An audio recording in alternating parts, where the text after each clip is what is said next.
Have you ever met someone who seemed to have nothing, but ended up giving you everything? I thought I was the one who came to help. But in the end, it was the orphan who saved me. It was supposed to be just another charity assignment. One of those weekends you sign up for out of guilt, or maybe to feel like a decent human being. I had been working in finance for 5 years, neck-deep in spreadsheets and quarterly reports, living in a sleek apartment with smart lighting and voice-controlled everything. My days were efficient. My nights were quiet. My soul, though, had started feeling like an empty conference room, polished, controlled, and echoing with silence.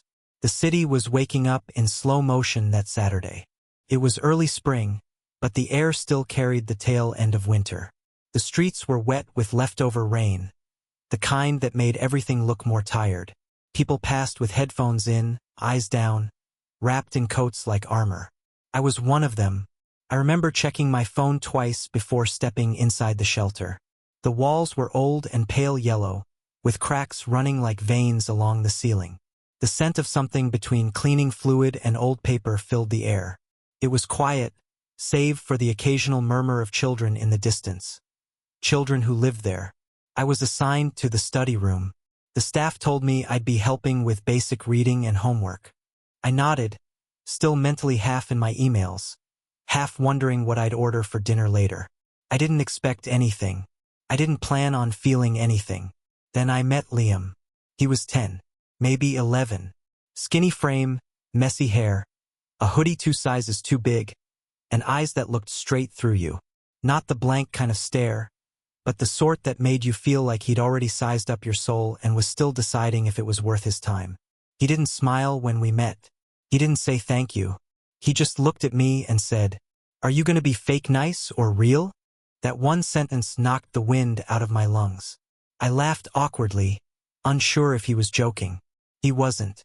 I said, "I don't know yet. I guess you'll find out." He didn't answer, but I saw the corner of his mouth twitch just a little. A crack in the wall. We sat at a small desk under a buzzing fluorescent light. There were old books stacked on one side, colored pencils on the other, and the smell of worn wood and crayon dust around us. I asked what he needed help with. He shrugged. "Math. But I hate it. Everyone hates it. Can we just talk instead?" I wasn't sure if I was allowed to, but I said yes. And that's when everything changed. We didn't talk about anything important at first. Liam asked me what my job was. I told him I worked in finance, and he said that sounded boring. I agreed. We talked about our favorite foods. His was instant ramen, mine was Thai curry.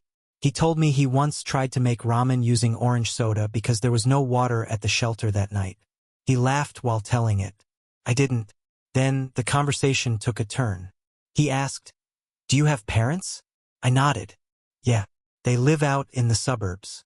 He paused for a moment, staring at his pencil. "Do they ever forget to come home?" The question was too specific to be hypothetical. "No," I said gently. "They've always been around." He nodded slowly. "That must be nice."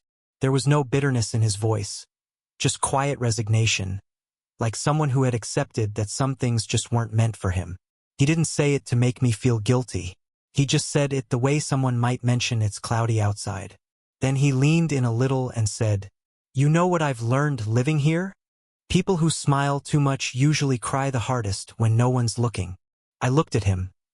This tiny kid with oversized sleeves and too many unspoken scars. And for the first time in a long time, I didn't know what to say. I had come here to help him, but now I just wanted to sit still and listen. He continued, voice quiet but clear.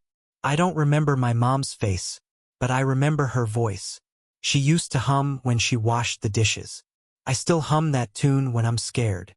Sometimes, I see other kids get picked up, and I pretend I'm just waiting for someone who's late. But they're not late. They're just never coming." He turned to me, his eyes piercing and ancient for a boy so young. "You grown-ups forget that pain doesn't wait for you to be old enough." He smiled, not a happy smile, but the kind you give when you understand more than you should. "You know, you're lucky," he said. "You get to choose who you want to be. Me? I just gotta survive." That broke me. Not in a dramatic, cinematic way. It just cracked something open. For the rest of the session, we didn't do any reading or math. We just talked. Or rather, he talked and I listened like I was the one being tutored. That night, I walked home differently. Not faster or slower, but with more weight. Not a burden. More like carrying something I didn't want to drop. A boy I barely knew had reminded me of something I'd forgotten. That some people grow up learning things no school will ever teach. And some of those people, like Liam, turn out to be the best teachers of all. The following week, I went back to the shelter. Not because I had to, but because something in me needed to. Liam was there, same hoodie, same watchful eyes. When he saw me, he didn't smile wide, but he gave me a nod. The kind that said, "I see you, and I'm glad you're here." We didn't talk much that day. He worked on his spelling, and I helped him with the hard words. But the silence between us was comfortable now. Like sitting beside someone who knows where you've been without needing to ask. I kept coming back. Every Saturday. Then Wednesdays too. I started learning the names of the other kids. Then the staff. I donated books. Then jackets. I stayed late. Not because I wanted to fix anything, I knew I couldn't. But because being around them fixed something in me. Liam started opening up more. He told me about his dream to be a writer someday. Because words don't leave, he said. People do. But if you write things down, they can stay with you. That line hit me harder than I expected. I started writing again. Nothing fancy, just little notes in my phone. Small thoughts. Things I didn't want to forget. I stopped treating life like a checklist. I called my parents more. I looked people in the eyes. I asked real questions. Months passed. Liam eventually moved to a foster home. A good one, I was told. He left me a drawing before he left. A stick figure of me beside a stick figure of him, with a balloon between us that read, "Thanks for hearing me." Still on my fridge.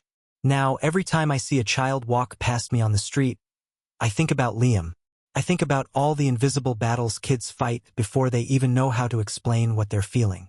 And I remember what he taught me.